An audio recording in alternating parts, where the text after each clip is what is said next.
Firearms. Love them or hate them, they've changed the world. And today, we're looking for the origins.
So what is a firearm?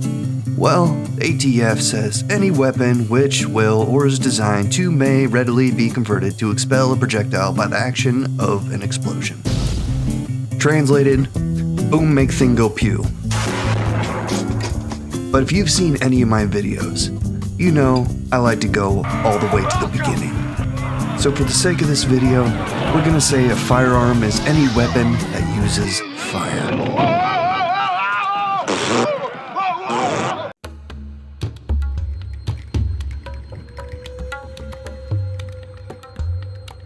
The advent of modern mankind was born in the flame. Mainstream historians generally agree that without fire, early humankind would never have risen from the muck of prehistory. So profound was its effect that throughout all cultures, it was considered a gift from the gods, putting the ultimate power of destruction in the hands of man. With its power thought to be untamable, it could only be of divine origin. Oh Lord Jesus is a fire. In ancient Babylon, it was the son of the moon god Nuska, who is depicted as fire or a lamp. In ancient China, it was Zhurong, son of the sky. In Prometheus, the Titan who stole fire from Olympus and gave it to mankind in ancient Greece. And that is where today's story begins.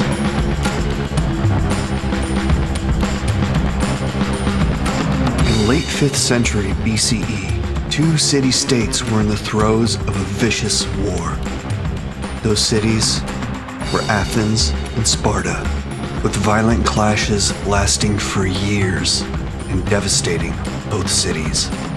And this is when we see our first firearm, the Boeotian flamethrower. Now, there have been one or two recreations of the Boeotian flamethrower, but we're gonna make our own because we have a lovely description here. So, go ahead and grab a pipe, toss it on top of a wagon, snag yourself some bellows, whatever the fuck those are, and just jam it in the hole and back. After that, you're gonna snag a cauldron, just hang it on front. You're gonna fill it with some sulfur, some charcoal, maybe a little pitch. set it on fire, and even add a little piss and vinegar if you want to make it extra spicy. Then let it rip. Now, it should be noted that this is a siege device and was not used against troop formations. I mean, think about it. You're standing there with your group of guys, and all of a sudden they start wheeling up this contraption. More likely than not, you'd probably just walk away. But regardless, this was the genesis, setting a precedent for using experimental technology on the battlefield. It would be inspiration for a new wonder weapon over 1,000 years later. Constantinople, the capital of definitely not Rome, and the winner of the long-ass name award, would come under siege from a vast Arab fleet in the late 7th century. Outnumbered and completely surrounded, they had only one option: Greek fire. Now, we only know 2 facts about Greek fire. The first being that it was super fucking sketchy, and the second is that it burns everything it touches, even water. What? So they took this sketchy fire-breathing monstrosity and put it on top of a pile of firewood called a boat, setting the invaders alight, ending in victory.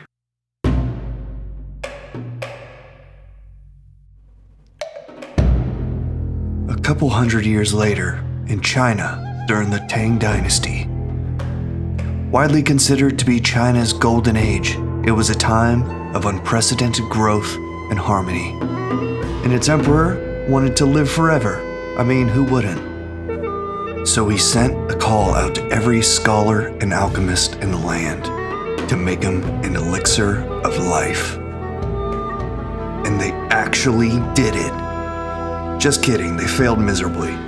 And instead of making something that'll help you live forever, they made something that'll do the exact opposite of that.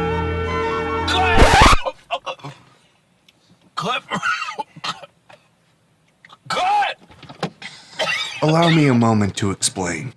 Now, there were a lot of different recipes for elixirs of life, but the one we're interested in went a little something like this. You take yourself some sulfur, which smells like shit, then you mix it with some charcoal, that'll make you puke, then you throw in a type of arsenic, which will definitely fucking kill you, and then you add some honey, which is delicious. And enjoy.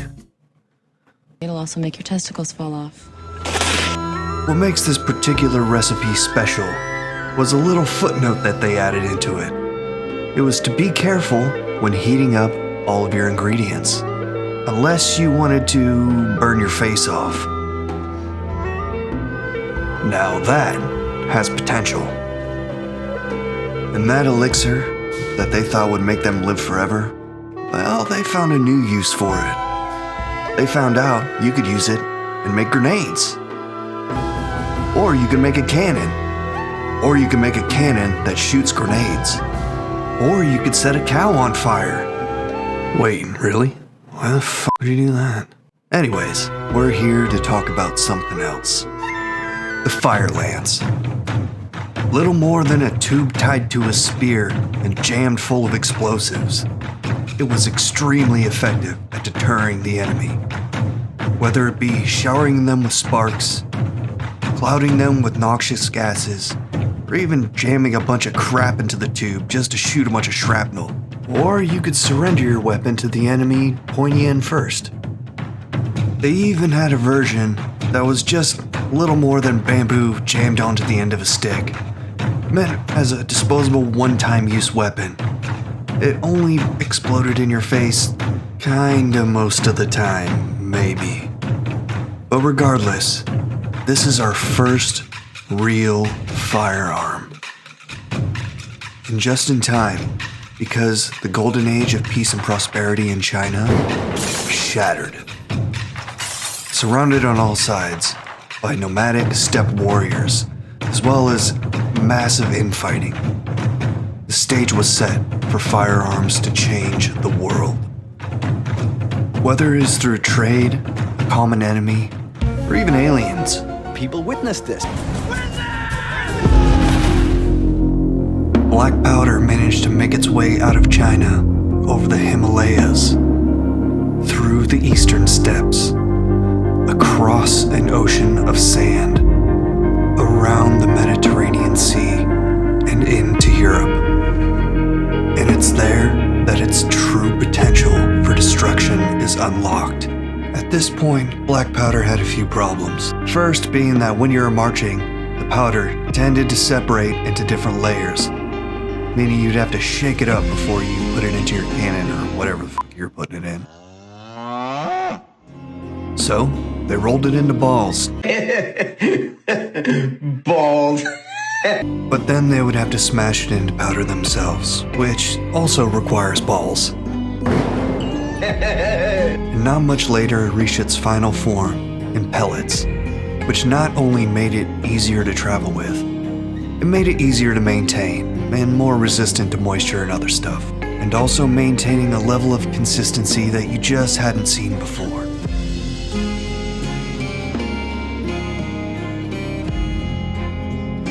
With a more effective accelerant, black powder lit up the Dark Ages, which leads us to a perfect example of the power of firearms in the Bohemian War. But first, let's talk about cannons. They've been around for a long time. At first, they made them out of wood, and they could only do two things. That was occasionally shoot something and explode. So then they started making them out of metal, and they'd shoot big-ass round rocks out of them and other shit like that. And the word cannon was started in Old French, from the word cannon, which comes from the Italian word cannoni, which sounds kinda tasty. Anyways, that's derived from the Latin word cannon, which means reed and tube, which brings us full circle back to the wood cannon. Boom. But why are we talking about this? Well, it's important to say that a lot of innovations were created with the cannons, ranging from what it's made of to how you load the damn thing. A lot of the times, the innovation being limited by the materials that they could, make the stuff out of. For instance, when they got better metals, they learned how to make things smaller. Cannons small enough to fit in your hand. Well, they're actually on a stick, but a stick in your hand. And you would ignite it with a match, which was actually a rope, which you would light with your other hand, which can make aiming really difficult for a number of reasons. So often handgunners would be deployed with a battle buddy, one being the gunner and the other the igniter, which played in perfectly for the tactics used in the Bohemian War.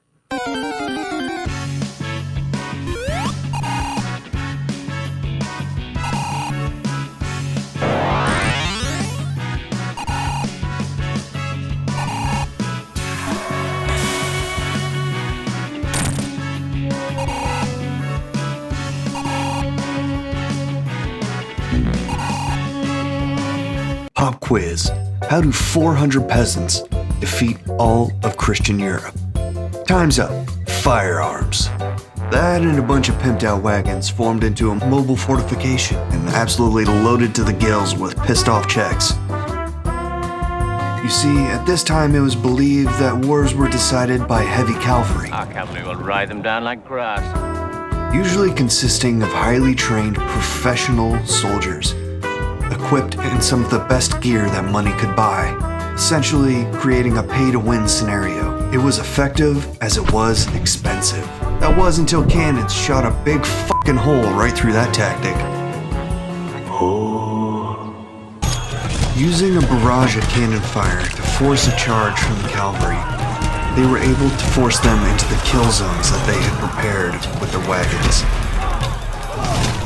And that's when the handgunners got down to business.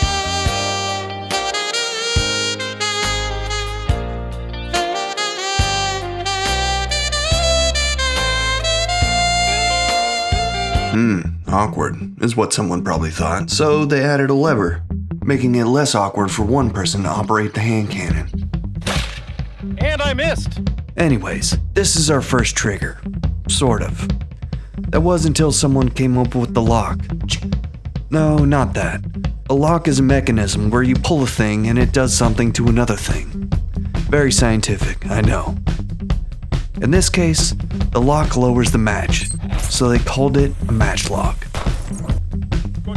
By adding a lever that allows you to maintain the aiming position while igniting your charge was a game changer. It made firearms more versatile on the battlefield, instead of being pigeonholed into a defensive weapon. Suddenly, you have ranks of trained soldiers wielding matchlocks, firing in volleys, and working in concert with pikemen, creating the most OP tactic of the age, pike and shot. With mass formations of men slinging lead and chopping heads, it seemed like the end of the road for heavy shock cavalry, but in fact, it was a renaissance. But that will have to wait, because we're not done talking about the matchlock. With a simple construction that could be easily reproduced, these things were fucking everywhere. From Matchlock Ashigaru in Japan to conquistadors in South America and everywhere in between. It's fair to say things started popping off. But the matchlocks had a problem. Well, actually, they had a lot of fucking problems. And what better way to list those off than a tier list? First is the trigger pull, which is atrociously fucking long, with there often being several seconds between your initial trigger pull and the weapon discharging. S tier. Next is a slow match, which is an automatic S tier because it just really stinks, and I mean that in every sense of the word. You see, a slow match was a rope that was soaked in ammonia and then set on fire. So imagine walking around all day smelling like burning hair and cat piss. Now imagine 100 other people are doing it with you. That's pretty stinky, and troop formations could often be smelled up to miles away. Listen. You smell something? Does this smell like butt to you? Completely destroying any element of surprise. Surprise, motherfucker. And that's not even mentioning the fact that it'll give away your position at night, or the logistical nightmare of supplying literally hundreds of miles of this shit. So yeah, S tier. And the last is safety. Take a good long look at this matchlock gunner. You see these things hanging around him right here? Those are called apostles, and they're the progenitor of the ammo belt or bandolier, each one being a measured out charge of black powder. Which you would think, hey, that's pretty nifty, except for the fact that you're carrying around a burning rope while wearing 12 hand grenades around your belly. So, yeah. So it's fair to say that there was a lot of room for improvement. And improve, they did. Sort of. Okay, first was that god-awful trigger pull. So to deal with that, they added a spring that would hold tension that was released by the trigger, instead of the tension of the trigger pull itself lowering the match into the powder charge. But an unfortunate side effect was that sometimes your match would get snuffed out. That's a big problem. So some watchmakers decided to make the wheel lock, which utilized a spring-powered rotary system that would spin a hunk of metal against a piece of fool's gold as its ignition source. And the best part about this was that it was super simple and very reliable. Just kidding, it was none of those things. But it did mean that you didn't need a match anymore, which blew people's freaking minds. In fact, it blew their minds a little too much. You see, the fact that there wasn't a burning rope on top of your weapon meant that people couldn't recognize when a firearm was live, which meant there was a sudden spike in negligent discharges, which led to the first firearm ban of self-igniting firearms by Emperor Maximilian I, which leads us to two universal facts. 1, there will always be stupid people. And 2, gun safety is really important. So do us all a favor and do number 2. Anyways, the all-in-one package of the wheel lock meant that it was much easier to wield it on top of a horse, which meant that you could carry several pistols on you at once, which was nice because of how unreliable the wheel lock was. 3, 2, 1! Misfire! Misfire again. So, someone invented the snap lock, which is the grandfather to the flintlock. But first there was the dog lock, which had an external mechanism that kept a hammer from coming down, so this was our first safety, and was really great for not accidentally shooting your horse.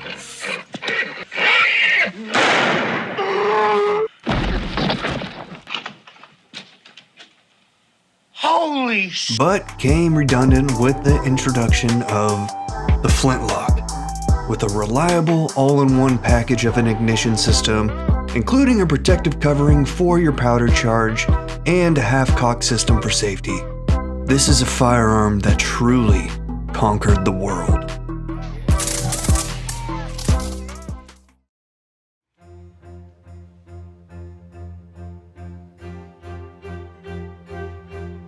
When I say the words World War, you probably think of when Germany tried to invade France, or when Germany invaded France.